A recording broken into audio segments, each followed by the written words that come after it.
kung ano-ano ang inaano natin. Be focus. Ano ba gusto nyo?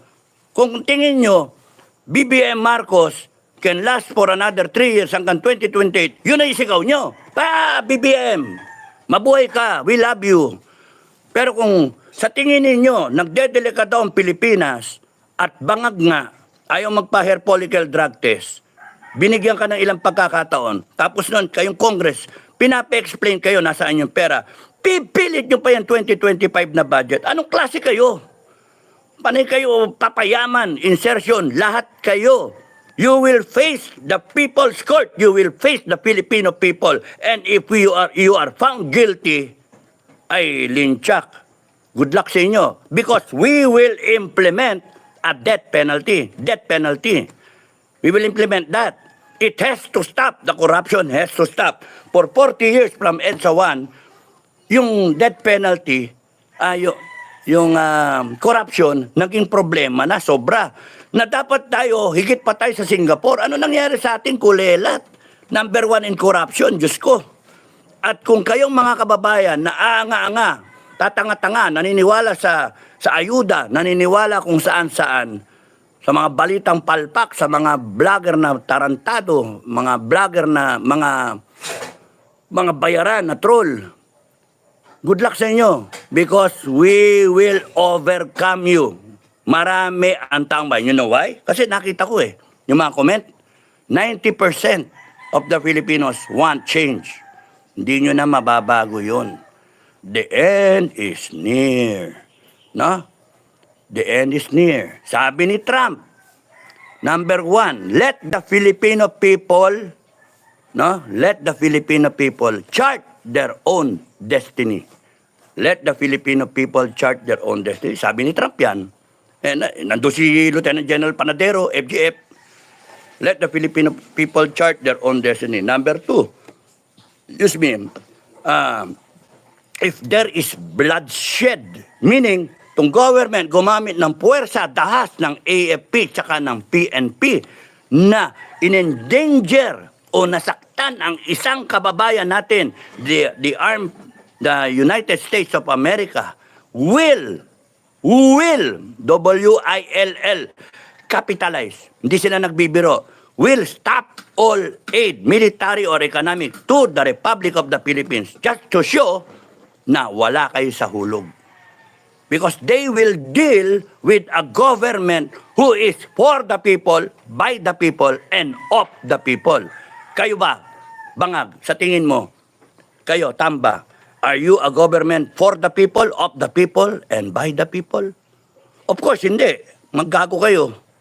Tingnan nyo, asta ninyo. Party-party pa kayo. Kaninong pera yan?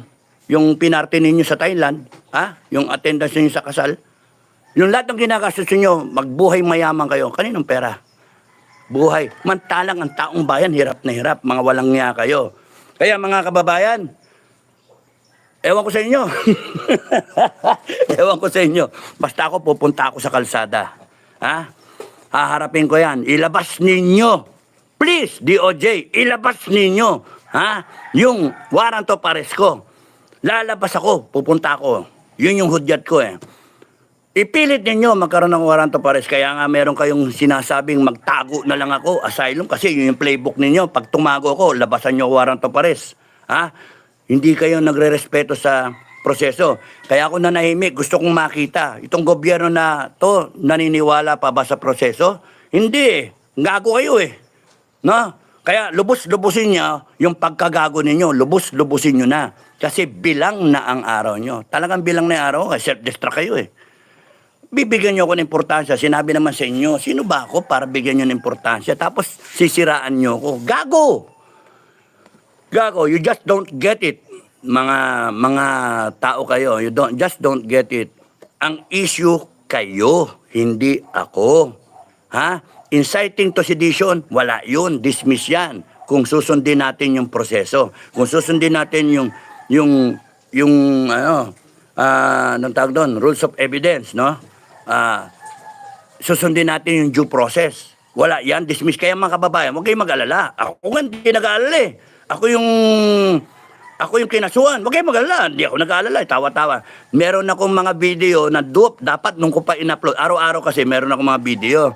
Hindi ko inaano. Just to protect the people na pinupuntahan ko. Kung nasaan ako. Ayokong madamay itong mga taong, mga FGF na kasama ko. Kaya nakakatuwa nga, saya-saya namin. Kagabi pinapanood namin yung mga video eh. Kasi kinukunan ko si Bukay, hindi niya alam, nag-discuss kami. Kaya nga, yung yung nagkasama kami nung, kailan ba yun? Mga 3 days ago, pinukunan ko, pinapanood namin. Nung mga kasama ko, tuwa-tuwa kami. Mga FGF. Maraming salamat sa mga ka-FGF na sumusuporta. At kayong mga FGF na nanghina ang loob, okay lang, sport lang ako, okay lang. Takot kayo eh. Ibig sabihin, hindi kayo panlaban sa mga aggressor, sa mga bansa na lulusob sa atin. Okay lang 'yon. And we are not there to bring down this government. Yun ang tandaan nyo. The government will bring down itself. The government will be overtaken by circumstances because tanga talaga eh. Anong gagawin ko? Yung gano'n? Tanga eh. Ay, imbes na ako yung binigyan nyo ng importansya, ako yung tinitira nyo, sana ang inayos ninyo yung food security ng bansa. Inayos ninyo yung poverty. Binanatan nyo ng ayuda. Anong mangyari sa ayuda? Para ibigay-bigay. Kasi mag-e-eleksyon eh. Pipilit nyo pa yung 2025 budget na, putya na, mga gago. Zero budget yung PhilHealth. Armed Forces, babanatan nyo na. 70 billion, gagawin yung 35 billion. Mga walang niya kayo. Kaya ang mga complicit kayo. Ha? Lahat kayo pumirma dyan sa budget na yan. The people will repeal that budget. No? Sige, nakaw pa kayo. Kasi kayo, pagka kayo inano ng taong bayan, hinuli kayo ng taong bayan. Ha? AFP-PNP, makinig kayo ha. This will happen. It is inevitable. Hindi nyo kayang pigilin ang taong bayan. Oh. Hindi nyo kayang pigilin. Huwag kayong magpapagamit sa mga tanga, sa mga mukhang pera, no? You just stand with the people. Ay, nako, hirap naman. Hindi ko masabi kasi yung eh. Mahirap, baka madulas ako no? I still have to protect people, no? So, yung mga naghihintay, maraming salamat at naghihintay kayo, nagsusuporta. Thank you sa inyo. Tignan ko, meron pa akong dinasabi. Yung mga nagsasabi, tumakas ako. Bakit ako tatakas? Ano ba yan? Ano ba ako? Guilty na ba ako? Ilagay na natin sa konstitusyon. A person is presumed guilty until proven otherwise. Anak ng tokwa yan, no? Tatakbo ka. Kinasuhan ka, takbo ka. Yun ang encouragement. Magagago ba kayo? Ba't ako tatakbo? Ha? Ba't ako tatakbo? Sabi ko nga gusto nyo makakita talaga ng totoo na inciting to sedition? Ha? Gusto nyo makakita? Oh. Gagawan nyo, totohanin ko yan mga walang nga kayo ilan years ba yun? 10 years ago, 11 years ago, tinawagan ako ng J2, ng mista ako, General Anyo who is the National Security Advisor now. Tinawagan ako. Nasa J2 siya noon. Mista, ano yung balita na nakipag-connive ka na sa NPA? Ha? Nakipag-connive ako sa NPA? Sino nagsabi? Sinong gago nagsabi? Kita nyo, sinisiraan ako.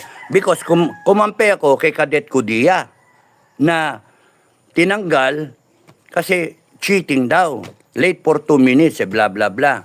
So, nabasa ko yung case niya, may nakita akong mali. Ang guarantee kasi sa honor system namin, 9-0, guilty ka.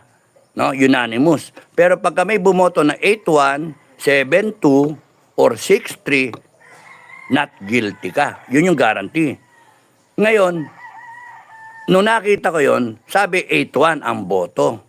Tinanong niya sa akin, ba't ka naging guilty? Sabi ko. Binago daw. Hindi pwede baguhin yun. Anong meron? Chambering daw. Anong Ba't nagkaroon ng chambering? May mali doon na. Chambering, bakit nadesisyon ka na, tapos nun, babaguhin? Mali yun. Sabi ko, honor committee ako, 4 na taon eh. So, ang ano doon, bago daw sistema. O, bagong sistema, inexplain ba sa inyo? Eh, ba't ikaw, ang alam mo, 8-1, not guilty ka? O bakit kinakailangan baguhin? Ibig sabihin, nagkaroon ng 8-1 kasi binago eh. So, naging 9-0. Yung report, deceiving yung honor committee kasi ang report, wala yung 8-1. 9-0, guilty. Yun yung pinirmahan ng mga inosente na superintendent at commandant. Yun yung nakita nila. Wala yung 8-1. So, lying yung honor committee. Deceiving yung honor committee. Cheating yung honor committee. Nung bobotohan na si Codilla, ang sabi, Cadet Codilla, we have carefully deliberated on your case. Kahit di namin nadinig yung witness, no? We have carefully deliberated, yung teacher ba? We have carefully deliberated on your case. And we are prepared to vote regarding your case. Do you have anything else to say? Binabasa lang yon, ball files yun tawag. Ibig sabihin, handed through the years na yon, 19 kopong-kopong pa yon, binabasa. Ganon din yung sa amin eh. So, 1983, ganon na. Ito, 2014. So, ganon pa rin, binabasa lang yon.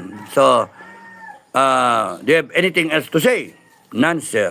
Except for yung teacher, kung pwede hintayin na lang natin para personally madinig nyo yung storya niya, hindi yung telephone lang. Kasi pag telephone lang, limited yung time allotted para